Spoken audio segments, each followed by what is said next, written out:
एक साल अॻु सिंध यूनिवर्सिटी जे हॉस्टल जी फीस 700 रुपया हुई। 6 महीननि में 4500 कई ऐं हाणे 6000 रुपया फीस करे छॾी। आख़िर सिंध गवर्नमेंट चाहे छा थी? ग़रीब माण्हू 6000 रुपया फीस किथां ॾियनि? पीपल्स पार्टी जा कामोड़ा वधंदड़ फीस ते ख़ामोश आहिनि। छा तालीम सिर्फ़ अमीरनि जे ॿारनि लाइ आहे?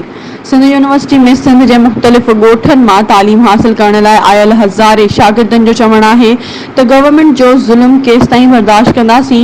अगरि फीस में घटिताई न कई वई त पूरी सिंध अंदरि पुरअमन एहतिजाज कंदासीं। अगरि उन ते असांजो मुतालबो न मञियो वियो त पूरी सिंध जा सभु शागिर्द रोडनि ते निकिरंदा।